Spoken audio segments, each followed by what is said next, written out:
What's good? Boy, CJ Goodfella, back with the boxing clinic, live from my porch, chilling. Might go live on Facebook later on a few topics, including this one. Shout out to 7A Sports, give me the inspiration talking about this shit, man. And shout out to that hating ass nigga that was, talking on this motherfucking, on this comment section for sparking this whole thing. And all the other hateful motherfuckers out there, man. But what's going on, man? It's your boy CJ Goodfella. We back with the boxing clinic, man, and talking about the hate some of these American fighters get. Let's start off with Andre Ward going into the Kovalev rematch. Now people saying that he juicing. It's going around the internet saying he juicing, saying his physique since his media day. Since he got bigger and shit, he juicing. Leading up to the Kell Brook fight, people were saying that Errol Spence was juicing. And he was juicing before that because his nipples. I don't know what grown man sit at home and zoom in on the nigga nipples and look at a man's physique so hard to see if he got acne or his nipples is fucking mutating, whatever the fuck they were saying doing it. I don't do it. You know what I'm saying?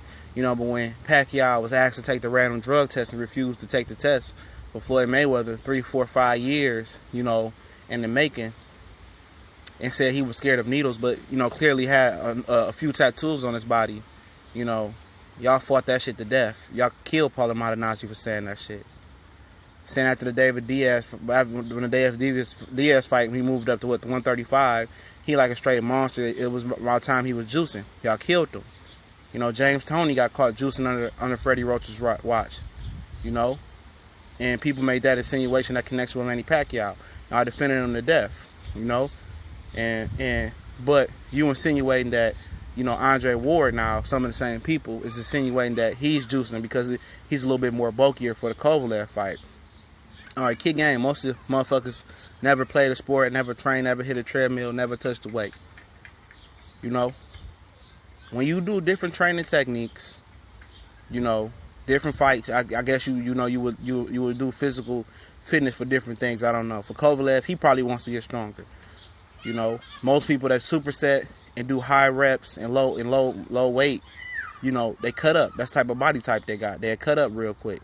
A lot of fast twitch muscles. Some guys can look, very small, but can be still strong and cut up because they got a lot of fast twitch muscles. Andre Ward, you know what I mean? He could be lifting a little bit heavier, doing a little bit more bulkier work, high weight, low reps, cool. Gonna bulk up, period. It's his training regimen. He's twitching it up for Kovalev to adapt to his opponent. He knows he has to be stronger, hold his ground versus Kovalev. So he's going to train different. He's going to lift a little bit more heavyweight.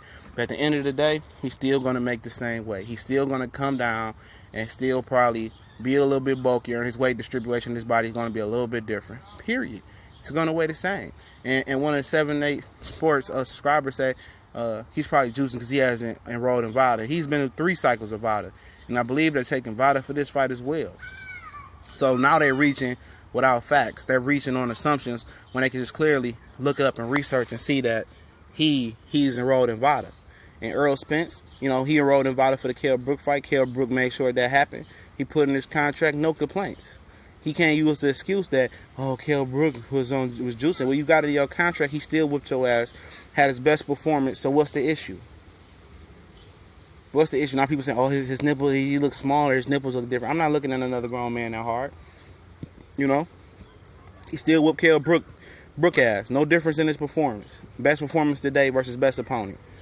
Not what the haters gonna say, he looks smaller. He looks smaller. Man, these motherfuckers just hate. Just come out, kick real shit. Just come out and say, I don't like American fighters. I don't like black fighters. I'm not gonna look any less of you. Keep it real. Stop being these closet racist or biased motherfuckers against American fighters. Period. And these same fans tend to be the guys who support the Europeans to death. The Kovalev, the Wards, the Lomachenkos. The same people that tend to go to war for these guys. When Billy Joe Saunders said Golovkin was juicing and when he started taking VADA, his performance started dropping. People try to, overlook that and just look over that as it was nothing, But did Americans overblow that? No, we didn't. We just, it sounds some silly shit. We kept it moving, Kovalev, racist as hell. You know, I broke that story right along with Dante's Boxing Nation on the whole history of Russia being racist and Kovalev being racist and doing stuff that they covering up. That Andre Ward said he'll speak on June 17th by letting his hands do the talking. He just spoke on the other day on YouTube, you know. But and Virgil Hunter spoke on numerous occasions. But the same people when I talked about how racist he was, oh, he apologized, but he did it again. It accused me of being racist. But how am I racist? By telling you another motherfucker racist. So you just look at different shit like that, and it's a lot of closet racist motherfuckers. Just come out and say, okay, I don't like Andre Ward, you know, because he's a black fighter. Or I don't like Errol Spence because he's black or he's too good. You know, just come out and say it. Stop being these closet fans spreading false rumors. Jealous ones envy, and they envy the black fighter, the black American fighter, the American fighter in general, for the simple fact that they're the best. They historically dominated the sport of boxing. Real shit. Anthony Joshua, you know, hunky dude, you know, hawkish, but do you hear people, you know, accusing him of doing steroids and blast him every time he go out and perform? No, Americans have accepted him as a dominant force in the heavyweight division, and most of them side with him against Deontay Wilder. Most of them, they accepted him. As far as Wilder, he get a lot of hate for what reason? You know, you got Johnny Nelson that's lying saying he was knocked out by Vladimir Klitschko, just hating on him for what reason? Why does he get all that hate? He's enrolled in VADA, or he does random drug testing as well. And I understand that Errol Spence declined and Keith Thurman declined, you know, the random drug testing for WBC because I'm not going, you know, drug test for WBC and I'm not going for that title. Now Keith Thurman has to be enrolled because he holds the belt. And Errol Spence, if he beats Keith Thurman and fights for that belt, he has to be enrolled for that belt to come under. But he enrolled in VADA for Kell Brook. It should be no question. So stop making up these lies and stop, you know, making these excuses and just come out and say, I don't like these guys because whatever reason you do, stop hiding behind it. We gone.